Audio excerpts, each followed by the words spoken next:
سورہ اللیل تعارف. سورہ اللیل یہ بھی مکی دور کی ابتدا میں ہی نازل ہوئی اور سورہ اعلیٰ کے بعد نازل ہوئی. اس کو اگر 180 بار کسی بھی مشکل کے لیے پڑھ لیا جائے تو وہ مشکل ٹل جاتی ہے.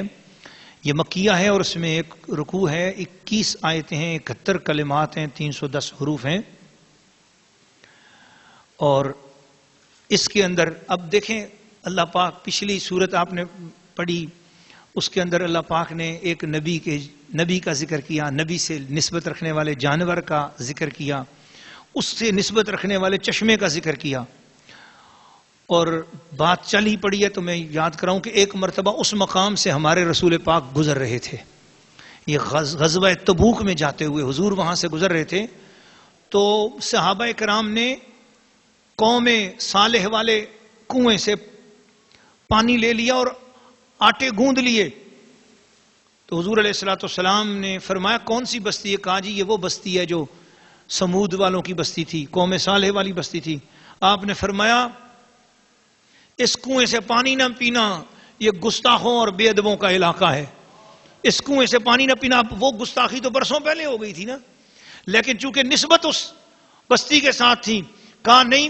صحابہ کرام نے اس کے حضور ہم نے تو پانی لے کر آٹے بھی گوندھ لیے. فرمایا وہ آٹا بھی گرا دو، جس میں گستاخ قوم کا پانی شامل ہو وہ آٹا بھی ہمیں نہیں چاہیے. آٹے گرا دو، پانی گرا دو. حضور کہاں سے پھر پانی پیئیں؟ کہاں سے پھر حضور ہم لشکر کے لیے پانی لیں؟ حضور نے فرمایا جس کنویں سے صالح علیہ السلام کی اونٹنی پانی پیتی تھی اس کنویں سے جو ہے نا وہ پانی لو. یہ حضور نے عمل کر کے بتایا خود کہ پیاروں کی نسبت رکھنے والی چیزیں بھی جو ہے نا وہ پیاری ہوتی ہیں اور گستاخ کی چیز بھی قابل نفرت ہوتی ہے. اللہ تعالی ہم سب کو یہ آداب اور یہ اخلاق پوری زندگی میں سیکھتے رہنے کی اور اس پر عمل کرتے رہنے کی توفیق عطا فرمائے. تو اب اس صورت میں بھی حضور علیہ الصلوۃ والسلام کے کچھ غلاموں کی باتیں ہو رہی ہیں. حضور کے پیارے یار ابو بکر صدیق کی باتیں، حضور کے سونے پیارے یار حضرت سیدنا بلال حبشی کی باتیں ہوئیں گی. بہت پیاری صورت ہے اور الحمدللہ اس میں بھی وہ نسبت کی بات کی گئی. آئیے اس کی تلاوت سنتے ہیں. سورہ اللیل تلاوت. بسم اللہ الرحمن الرحیم. اللہ کے نام سے شروع جو نہایت مہربان رحم والا. والليل إذا يغشى والنهار إذا تجلى وما خلق الذكر والأنثى إن سعيكم لشتى فأما من أعطى واتقى وصدق بالحسنى فسنيسره لليسرى وأما من بخل واستغنى وكذب بالحسنى فسنيسره للعسرى وما يغني عنه ماله إذا تردى إن علينا للهدى وإن لنا للآخرة والأولى فأنذرتكم نارا تلظى لا يصلاها إلا الأشقى الذي كذب وتولى وسيجنبها الأتقى الذي يؤتي ماله يتزكى وما لأحد عنده من نعمة تجزى إلا ابتغاء وجه ربه الأعلى ولسوف يرضى. سورہ اللیل ترجمہ کنز الایمان.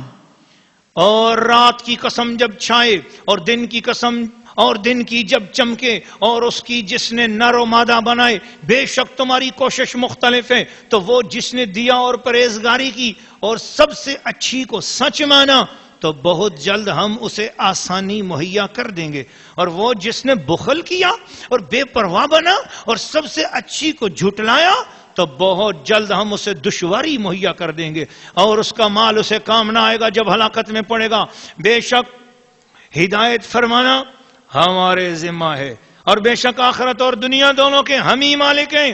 تو میں تمہیں ڈراتا ہوں اس آگ سے جو بھڑک رہی ہے، نہ جائے گا اس میں مگر بڑا بدبخت جس نے جھٹلایا اور منہ پھیرا اور بہت اس سے دور رکھا جائے گا جو سب سے بڑا پرہیزگار، جو اپنا مال دیتا ہے کہ ستھرا ہو اور کسی کا اس پر کچھ احسان نہیں جس کا بدلہ دیا جائے، صرف اپنے رب کی رضا چاہتا ہے جو سب سے بلند ہے، بے شک اور بے شک قریب ہے کہ وہ راضی ہوگا۔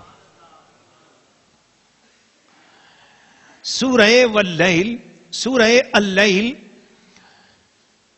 تفسیر، اللہ کے پیارے رسول، جان قرآن، روح قرآن، نور قرآن، سرور قرآن، اصل ایمان، محمد الرسول اللہ صلی اللہ علیہ وسلم پر اترنے والے پاکیزہ کلام کو بہت ادب اور احترام سے سننے والی خواتین و حضرات،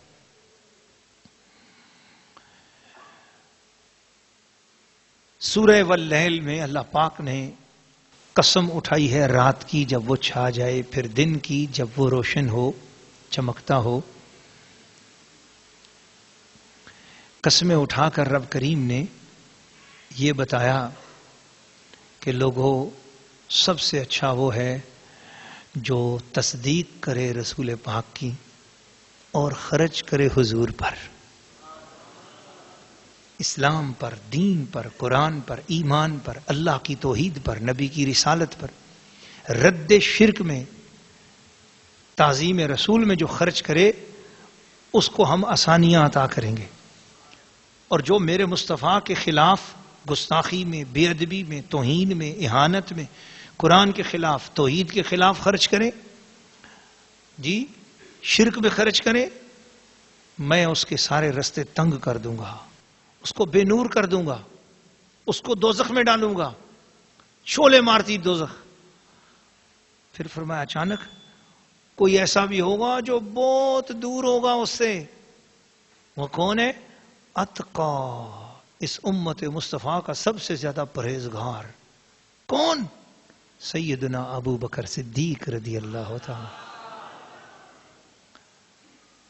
اللہ اکبر۔ تو جس شخص کے خلاف فرمایا گیا کہ وہ بھڑکتی آگ میں ڈالا جائے گا، وہ امیہ بن خلف، اور جس کو کہا کہ آگ سے دور رکھا جائے گا وہ سیدنا صدیق اکبر۔ جب حضرت سیدنا صدیق اکبر رضی اللہ تعالیٰ عنہ نے حضرت بلال کو بہت گراں قیمت پر خرید کر آزاد کیا تو کفار کو حیرت ہوئی، مار رہا تھا، امیہ مار رہا تھا، اس کے ہنڈے مار رہے تھے، دوپہر کا ٹائم تھا، حضرت سیدنا بلال حبشی رضی اللہ تعالیٰ عنہ کو زور زور سے بڑے بڑے ہنٹر آن کے مار رہے تھے، بڑے بڑے ڈنڈے، کیکر کی کانٹوں والی ایک بہت بڑی ٹہنی تھی، اس کے ساتھ 4 بڑے بڑے لڑکے تھے، وہ آ کر مارتے تھے۔ حضرت بلال کو دور سے صدیق اکبر نے دیکھا کہ وہ روتے تھے اور ان کی آنکھوں سے آنسو نکل رہے تھے، اور ان کی کمر ساری خون آلود ہو چکی تھی، ان کی قمیض پھٹ چکی تھی، ان کے بدن اقدس سے وہ جو کمر مبارک کی جو کھال تھی وہ ہٹ چکی تھی، گوشت پھٹ چکا تھا، ہڈیوں کا سفیدہ نظر آ رہا تھا۔ صدیق اکبر سے یہ منظر دیکھا نہ گیا، اسی وقت گئے اور تھیلا بھر کے نوٹوں کا لے آئے، پیسوں کا تھیلا لے کے آ گئے، اور آپ نے آ کر اس کے مالک سے کہا کہ یہ غلام بلال حبشی میں خریدنا چاہتا ہوں، دیتے ہو؟ اس نے کہا اس کے بدلے کیا دو؟ کہا میرے پاس ایک گورا غلام ہے لیکن کافر ہے، مشرک ہے، وہ میں دیتا ہوں، تم یہ مجھے دے دو۔ کہا یہ تو ٹھیک ہے لیکن بلال کا تم کیا کرو گے؟ یہ تو کسی کام کا بھی نہیں رہا، اوپر سے ہم نے مار مار کے دیکھو اس کا بھرکس نکال دیا ہے، اس نے دین بدل دیا، ہم سے پوچھے بغیر اس نے کلمہ پڑھ لیا ہے، اب ہم اس کو نہیں چھوڑیں گے، چلو تم خریدتے ہو تو اس کے ساتھ 80,000 درہم بھی دینے ہوں گے۔ اس نے یوں اس لیے کہا کہ 80,000 درہم کا سن کر ابو بکر صدیق کہیں گے ایک غلام بھی دے رہا ہوں، وہ بھی گورا اور زبردست خدمتگار غلام دے رہا ہوں، لیکن چونکہ وہ کافر ہے تو اس لیے دے رہا ہوں، اور اس کے بدلے میں یہ کالا غلام، حبشی غلام، مار کھایا ہوا، زخمی کسی کام کے قابل نہیں ہے، تو یہ لے رہا ہے، تو اب میں اوپر سے جب 80,000 درہم مانگوں گا تو کب صدیق اکبر دے گا؟ یہ چلے جائیں گے اور میں پھر مارتا رہوں گا، حضرت بلال حبشی کو سزا دیتا رہوں گا، یہ اس کے دماغ میں کنسپٹ ہوگا۔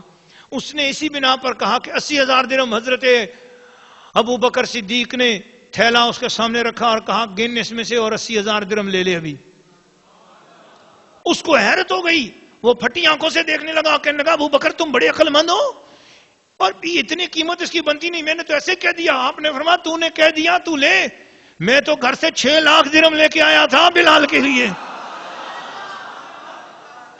کہ مکے کے اندر تو اس کے 12 درہم بھی نہیں بنتے، 1200 درہم بھی نہیں بنتے، اور تو میں نے تو 80,000 کہہ دیا، تو 80,000 ہی دے رہا۔ فرمایا بس تو لے لے، 80,000 لے، میں تو 6 لاکھ لے کے آیا تھا، گن کے دیکھ۔ 80,000 دے دیے، باقی آپ 5,20,000 اٹھا کر ساتھ حضرت بلال کو اٹھایا، ان کے بازو سے پکڑا، وہ کراتے ہوئے آہستہ آہستہ جو چلے، ان کو لے کر، اب بلال کو لے کر صدیق اکبر کے دل میں آیا کہ میں اسے آزاد کروں۔ اب آزاد کرنا چاہتے ہیں اللہ کی خاطر، تو وہاں پر 2 گھر ہیں، ایک گھر حضرت زید بن ارقم کا ہے جہاں رسول اللہ اس وقت موجود ہیں، اور دوسرا گھر اللہ کا اپنا ہے، خانہ کعبہ۔ صدیق کے قدم کدھر اٹھتے ہیں، دیکھنا یہ ہے کہ صدیق نے توحید کا سبق کیا دیا۔ بلال کو رب کی رضا کے لیے آزاد کرنا ہے، کعبے میں لے کے جا رہے ہیں یا زید بن ارقم کے گھر میں لے کے جا رہے ہیں۔ ان کے قدم چلتے گئے عین کعبے کے سامنے پہنچ کر زید بن ارقم کے گھر کی طرف مڑ گئے، وہاں پہنچ کر کہا ماں بلال ہم بندگانے کوئے تو، حضور میں اور میرا بلال ہم دونوں ہی آپ کے غلام ہیں، اور اللہ کے نام پر آزاد کرنا چاہتا ہوں۔ جی پتہ یہ چلا کعبے کے ساتھ بھی جو تعلق ہے وہ بعد میں، پہلے تعلق حضور کے ساتھ ہے۔ سبحان، جو انہوں نے یہ کام کیا، کعبہ چھوڑ کر حضور کے در پہ پہنچے، تو قرآن نے کہا وَسَيُجَنَّبُهَا الْأَتْقَى، سب سے بڑا متقی پرہیزگار وہ ہے جو کعبے کے طرف بعد میں جائے، پہلے مصطفیٰ کی بارگاہ میں جائے، مصطفیٰ کے وسیلے سے کعبے کی طرف متوجہ ہو، وہ سب سے بڑا پرہیزگار ہے۔ تو انہوں نے، کافروں کو حیرت ہوئی، تو انہوں نے حضرت صدیق اکبر رضی اللہ تعالیٰ عنہ سے کے بارے میں کہا کہ انہوں نے ایسا کیوں کیا؟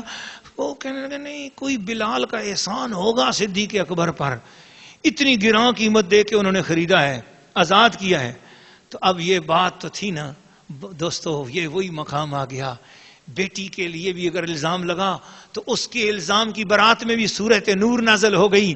آج باپ کے اس عمل پر الزام لگا تو اللہ تعالیٰ نے آسمان سے صدیق کے حق میں یہ آیات نازل کر دی، او صدیق تیرے گھرانے پر قربان، کیا عظمت پائی ہے صدیق اکبر کہ اگر بیٹی کے متعلق کر کوئی بے ادبی کرے تب بھی عرشوں والا رب جو ہے قرآن نازل کر دیتا ہے۔ 18 آیتیں سیدہ عائشہ صدیقہ کے حق میں نازل فرما دی، اور اگر باپ کے معاملے میں کوئی انگلی اٹھاتا ہے تو رب کریم فرما رہا ہے الذی یؤتی مالہ یتزکا، خبردار صدیق پر بلال کا کوئی احسان نہ تھا، بس صدیق تو میری محبت میں وارفتہ ہو کر میرے محبوب کے ایک عاشق کو یوں ظلم میں پستہ نہ دیکھ سکا، اور اس نے مہنگے داموں خرید کر آزاد کیا ہے۔ صدیق کے حق میں کوئی بندہ نہیں بولے گا، صدیق کا خدا خود بولے گا۔ وَمَا لِأَحَدٍ عِندَهُ مِن نِعْمَةٍ تُجْزَىٰ، کوئی ایسی نعمت نہیں، کوئی ایسا احسان نہیں جس کا اس نے بدلہ اتارا ہے، نہیں، إِلَّا ابْتِغَاءَ وَجْهِ رَبِّهِ الْأَعْلَىٰ، بس صرف اپنے رب کی رضا چاہتا ہے جو سب سے بلند ہے۔ وَلَسَوْفَ يَرْضَىٰ، بے شک قریب ہے کہ وہ راضی ہوگا۔ جب یہ آیات اتری فرمایا صدیق آؤ، لوگوں کی باتیں چھوڑو، آؤ تمہارے حق میں خدا نے قرآن نازل کر دیا ہے۔ تو جب آیا وَلَسَوْفَ يَرْضَىٰ تو جبریل امین نے اسی وقت حضور کے کان میں عرض کیا، حضور اللہ پوچھتا ہے کہ صدیق سے پوچھو تم راضی ہو؟